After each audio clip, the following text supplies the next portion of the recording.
আউযুবিল্লাহি মিনাশ শাইতানিৰ ৰাজিম বিসমিল্লাহিৰ ৰহমানিৰ ৰহিম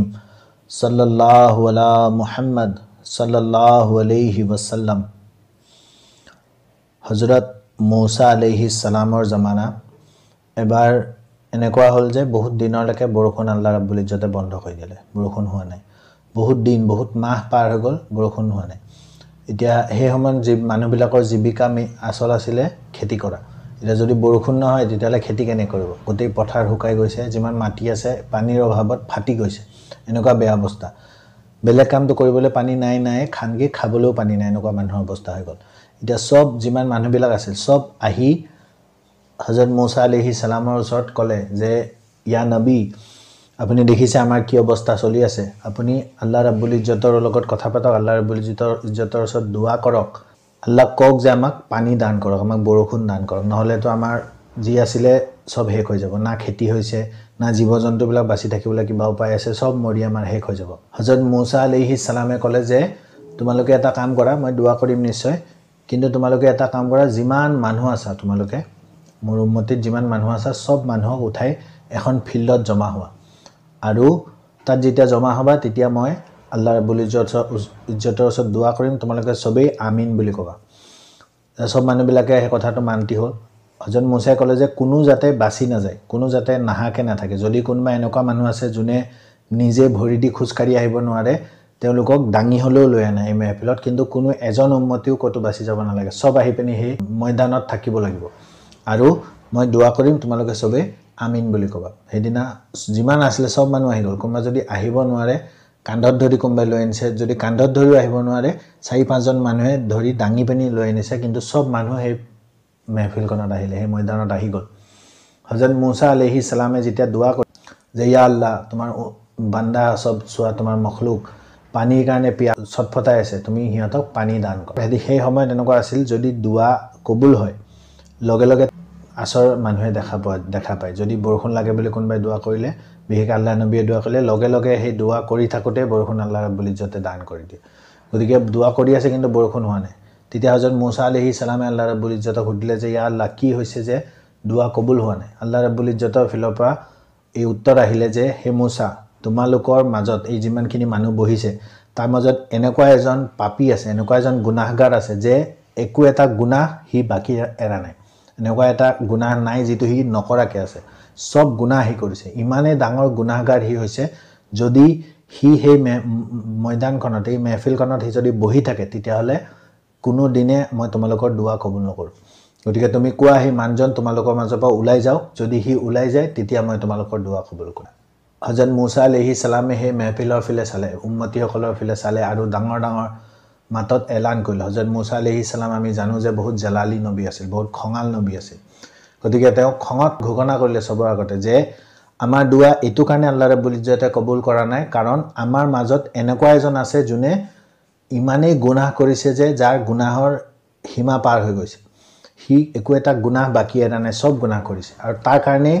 এই আল্লাহ ৰাব্বুল ইজ্জতে বৰষুণ ৰাখিছে, তাৰ কাৰণে আমাৰ দোৱাও কবুল হোৱা। হযরত মূসা আলাইহিস সালামে ক'লে যে মই তেওঁক সময় দিছোঁ, এই মেহফিলৰ পৰা তেওঁ থিয় হওক আৰু মনে মনে ওলাই গুচি যাওক। যদি ইয়াৰ পৰা ওলাই গুচি নাযায় তেতিয়াহ'লে আল্লাহ ৰাব্বুল ইজ্জতৰ নাম ওচৰৰ পৰা নাম সুধি মই চবৰ আগতে সেই মানুহজনৰ নাম ঘোষণা কৰি দিম। গতিকে মই কৈছোঁ সেই মানুহজন নিজে মনে মনে থিয় হওক আৰু ইয়াৰ পৰা ওলাই গুচি যাওক, তেওঁক একো কোৱা নহ'ব। তাৰ ভিতৰত এতিয়া যিজন মানুহ সেই সঁচাকৈ সেই গুনাহ কৰিছিলে, এতিয়া চবেইতো নিজৰ নফচৰ কথা নিজে জানে। আমি এতিয়া বেলেগৰ পৰা নিজকে বচাই ৰাখিব বিচাৰিব পাৰোঁ, বহুত ধুনীয়া মেকআপ লগাই, বহুত ধুনীয়া মুখা পিন্ধি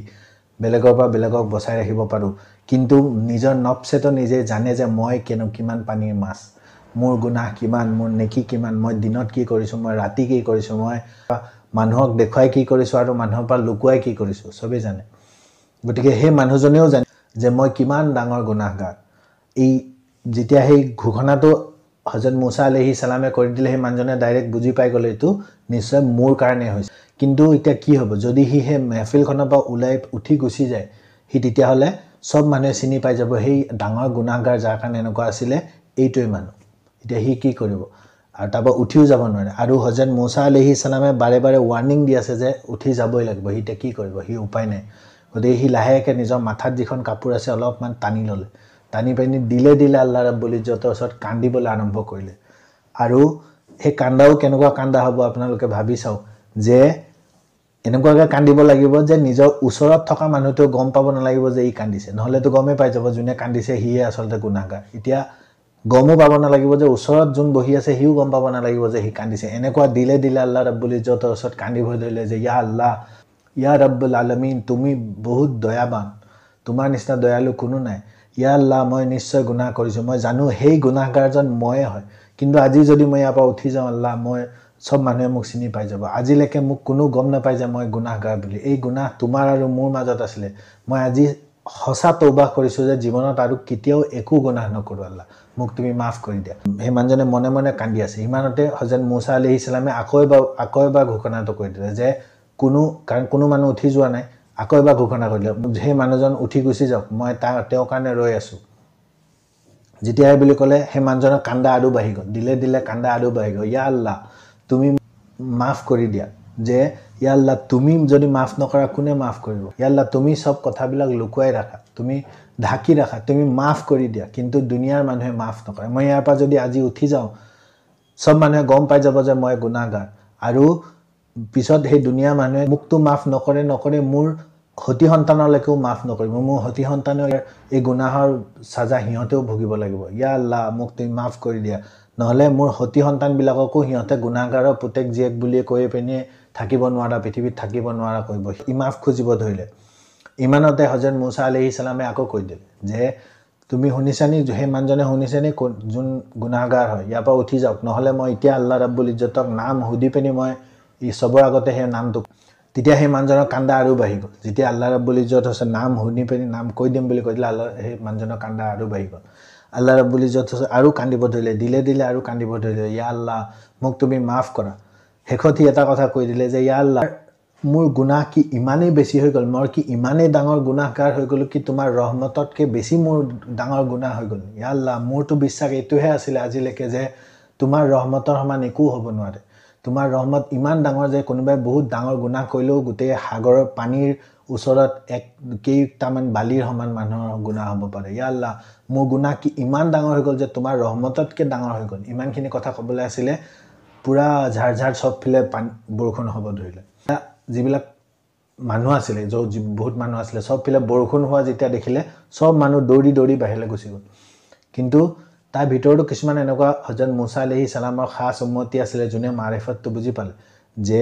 কোনো মানুহটো ইয়াৰ পৰা ওলাই নগ'লে গুনাহগাৰ বুলি কৈছিলে তেনেকুৱাতো কোনো মানুহ ইয়াৰ পৰা ওলাই নগ'লে কিন্তু ইফালেতো বৰষুণ আৰম্ভ হৈ গ'ল কি কথা সিহঁতে হযৰত মুসা আলাইহিস সালামক সুধিলে হযৰত মুসাই আল্লাহ ৰাব্বুল ইজ্জতক সুধিলে যে ইয়া আল্লাহ কি কথা মানুহটো কোনো নোলালে ইয়াৰ পৰা কিয় বৰষুণ হৈ গ'ল তেতিয়া আল্লাহ ৰাব্বুল ইজ্জতে ক'লে মুসা এই মাত্ৰ তুমি যেতিয়া ঘোষণা কৰিলা তাৰ পিছত সেই মানুহজনে মোৰ লগত সুলাহ কৰি ল'লে সুলাহ মানে কম্প্ৰমাইজ কৰি ল'লে সি আত্মসমৰ্পণ কৰি ল'লে সি গুনাহৰ মাফি খুজিলে মই তাক মাফ কৰি দিলোঁ সেই মুসা তুমি শুনা তুমি সাক্ষী হৈ যোৱা যে ইমান দিন যে মই বৰষুণ বন্ধ কৰি ৰাখিছিলোঁ সেইটো তাৰ কাৰণে বন্ধ কৰি ৰাখিছিলোঁ তাৰ গুনাহৰ কাৰণে বন্ধ কৰি ৰাখিছিলোঁ আজি যে মই সবকে বৰষুণ দিলোঁ সেইটো তাৰ কাৰণে দিছোঁ আৰু সেইটো এই বৰষুণো মই সি যে তওবা কৰিছে সেইটো কাৰণে তাৰ কাৰণেই মই সবকে বৰষুণ দান কৰি দিলোঁ হযৰত মুসা আলাইহিস সালামে ক'লে ইয়া আল্লাহ ঠিক আছে বাৰু সেই মানুহটো গুনাহ তওবা কৰি দিলে সি এতিয়া চাফা হৈ গ'ল গতিকে তাৰ নামটোতো মোক কমচে কম কৈ দিয়া যে সেই মানুহজন কোন আছিল আল্লাহ ৰাব্বুল ইজ্জতে ক'লে যে হে মুসা যেতিয়া সি গুনাহগাৰ আছিল তেতিয়াই মই তোমাক তাৰ নাম নক'লোঁ আৰু